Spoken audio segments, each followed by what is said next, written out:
విద్యుత్ ఛార్జీల బాధలపై వైఎస్ఆర్సీపీ పోరుబాటు నిరసన ర్యాలీ నిర్వహించిన శృంగవరపుకోట మాజీ శాసనసభ్యులు కొడిబండి శ్రీనివాసరావు. వైఎస్ఆర్ కాంగ్రెస్ పార్టీ జాతీయ అధ్యక్షులు వైఎస్ జగన్మోహన్ రెడ్డి గారి ఆదేశాల మేరకు శృంగవరపుకోట మాజీ శాసనసభ్యులు శ్రీ కొడిబండి శ్రీనివాసరావు గారు మరియు వైఎస్ఆర్సీపీ ముఖ్య నాయకులు కార్యకర్తలు కలిసి ఎస్కోట దేవి గుడి జంక్షన్ నుంచి రామ్నగర్లో ఉన్న విద్యుత్ కార్యాలయం వరకు ర్యాలీగా వెళ్లి విద్యుత్ శాఖ అధికారికి వినతిపత్రం సమర్పించారు. ఈ సందర్భంగా ఆయన మాట్లాడుతూ కూటమి ప్రభుత్వం ఎన్నికల్లో హామీ ఇచ్చిన విధంగా విద్యుత్ ఛార్జీల పెంపును నిలిపివేయాలని, తక్షణమే గృహ వినియోగదారులపై మోపిన 15,485.36 కోట్ల ఛార్జీలు వెనక్కి తీసుకోవాలని ఆయన డిమాండ్ చేశారు. ఎస్సీ ఎస్టీలకు 200 యూనిట్లు ఉచిత విద్యుత్ కొనసాగించాలని, రైతులకి వ్యవసాయ పంపు సెట్లకు వెంటనే కనెక్షన్లు మంజూరు చేయాలని ఆయన డిమాండ్ చేశారు.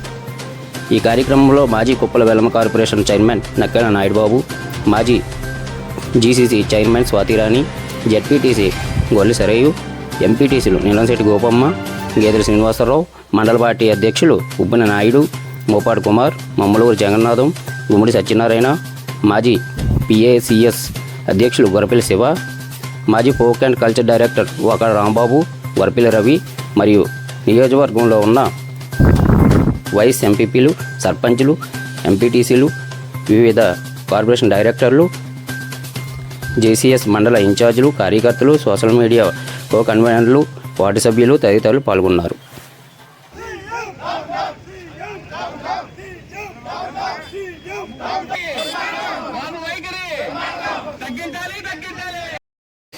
ఈరోజు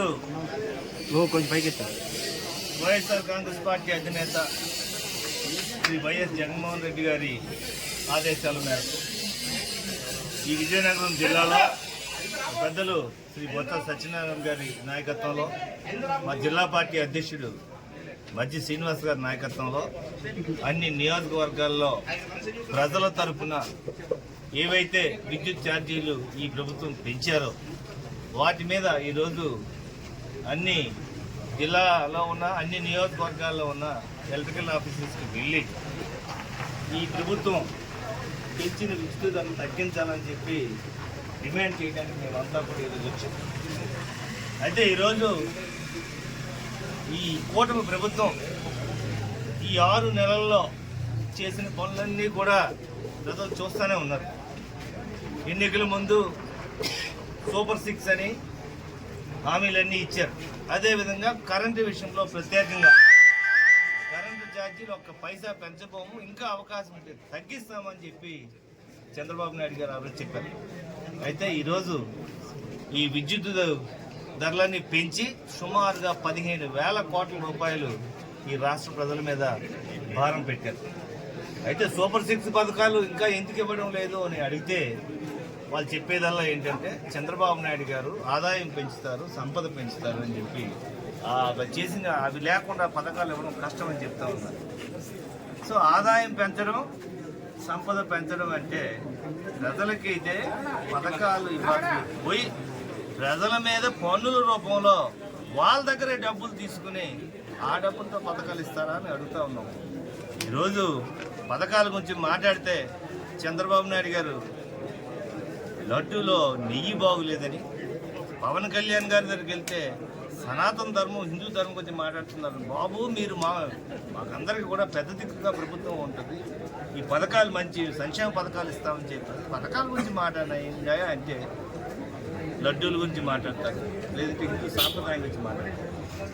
వాస్తవానికైతే ఈ ప్రభుత్వం ప్రజలందరికీ కూడా ఈ సంక్షేమ పథకాలు అందిస్తుంది. 1 సంవత్సరం పాటు చూద్దామని చెప్పి పెద్దలందరూ కూడా ఈ కార్యక్రమాలు చేయకుండా ఉండాలని ఉన్నా కూడా 6 నెలల్లో ప్రజలు ఇంత మోసం చేస్తే ప్రజలు అడిగే పరిస్థితులు లేదు. అందుకే ప్రతిపక్షం బాధ్యతగా ఈరోజు జగన్మోహన్ రెడ్డి గారి నాయకత్వంలో ఏ వర్గాలకైతే ఈ ప్రభుత్వం అన్యాయం చేస్తూ ఉందో అందరి తరఫున కూడా కార్యక్రమాలు చేస్తూ ఉన్నాం.